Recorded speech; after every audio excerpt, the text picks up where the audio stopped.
حضرت اقدس حضرت مولانا طارق جمیل صاحب کے بیٹے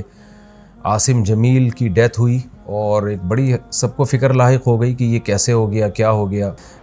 جو حضرت کا جو بیٹا ہے یہ بچپن سے ہی کسی دماغی بیماری میں مبتلا تھا اور علاج بھی ہو رہا تھا۔ حضرت جو ذمہ داریاں ایک باپ کی ہوتی ہیں وہ اولاد کے لیے وہ ذمہ داریاں پوری کرنے میں لگے ہوئے تھے، لیکن ظاہر ہے کچھ چیزیں اللہ کی طرف سے ہوتی ہیں، انسان اس میں بے بس ہوتا ہے۔ سب سے پہلے تو ہم دعا کرتے ہیں اللہ تعالیٰ اس کی مغفرت فرمائے اور حضرت اقدس حضرت مولانا طارق جمیل صاحب اور ان کے تمام لواحقین، بیٹے کی والدہ جو تھی ان کو بھی اور بھائیوں کو اللہ صبر جمیل کی توفیق عطا فرمائے۔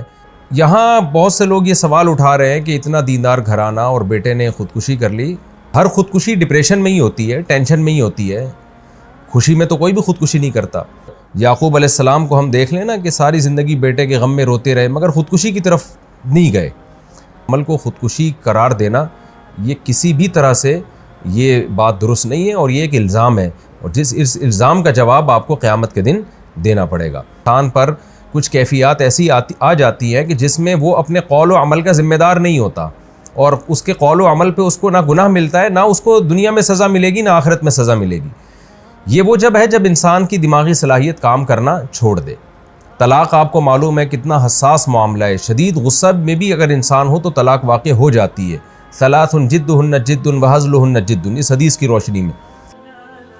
مفتی طارق مسعود کے بیانات کے لیے مفتی صاحب کے آفیشیل چینل مفتی طارق مسعود سپیچز کو سبسکرائب کریں۔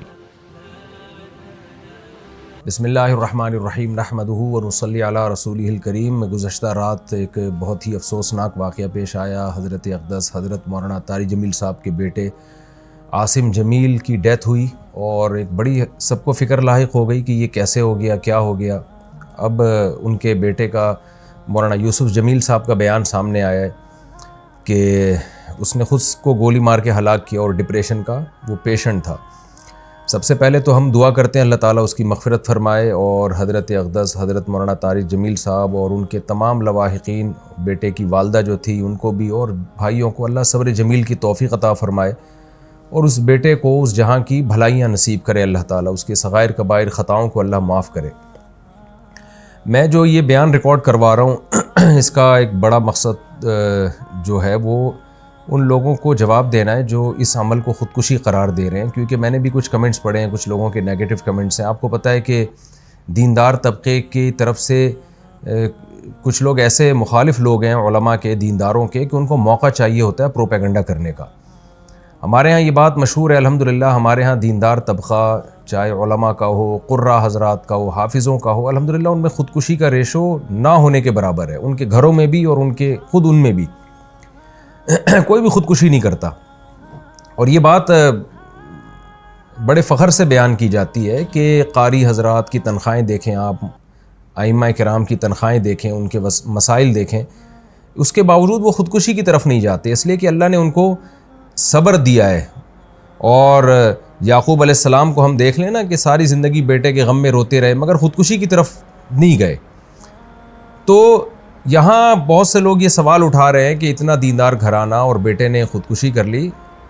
اس کا جواب مولانا یوسف جمیل صاحب کی طرف سے الحمدللہ آ چکا ہے کہ وہ بھائی ڈپریشن کا پیشنٹ تھا، وہ اس کو الیکٹرک کے جھٹکے دیے جاتے تھے، میڈیسن کھاتا تھا وہ، اور ڈاکٹروں نے یہ بھی ہدایات کی ہوئی تھی کہ اس کے پاس کوئی نہ کوئی رہنا چاہیے، کچھ بھی کر سکتا ہے۔ تو یہ جواب میں سمجھتا ہوں کافی ہے ان لوگوں کا منہ بند کرنے کے لیے جو اس عمل کو خودکشی قرار دے رہے ہیں، لیکن آپ کو پتہ ہے جو فتنہ پرست لوگ ہوتے ہیں ان کو باتیں کرنی ہیں۔ بعض لوگ یہ بھی تبصرہ کر رہے ہیں کہ ہر خودکشی ڈپریشن میں ہی ہوتی ہے، ٹینشن میں ہی ہوتی ہے، خوشی میں تو کوئی بھی خودکشی نہیں کرتا۔ تو دیکھیں یہ ٹاپک ڈاکٹروں کا ہے،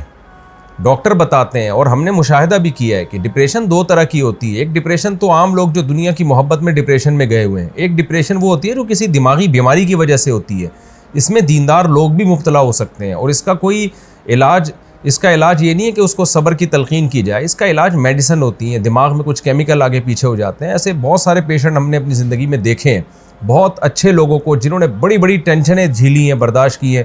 لیکن وہ بیٹھے بیٹھے ڈپریشن میں چلے جاتے ہیں، میڈیسن لیتے ہیں تو سیٹ ہو جاتے ہیں، وہ دماغ کے کچھ کیمیکل ہیں جو آگے پیچھے ہو جاتے ہیں۔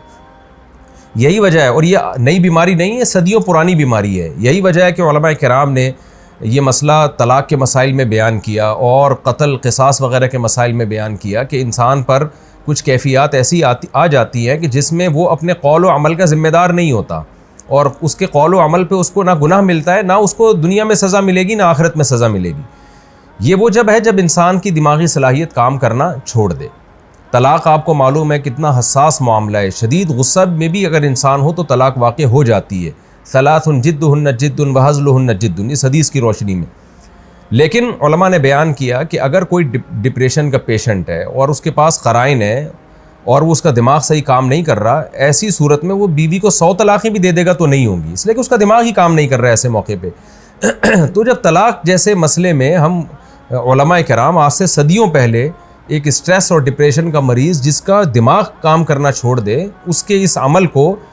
طلاق قرار نہیں دیتے، وہ زبان سے کفریہ کلمات اگر زبان سے نکالے گا تو وہ کافر نہیں ہوگا۔ حالانکہ کفر تو مذاق میں بھی اگر آپ کفریہ کلمات زبان سے نکالتے ہیں تو آپ کافر ہو جاتے ہیں، لیکن اتنا بڑا جرم بھی معاف کر دیا اللہ تعالیٰ نے اگر اس کا دماغ کام نہیں کر رہا۔ تو ایسے ہی خوب سمجھ لیں کہ ایسا ڈپریشن کا مریض اگر کسی کو قتل کر دیتا ہے یا اپنے آپ کو قتل کر دیتا ہے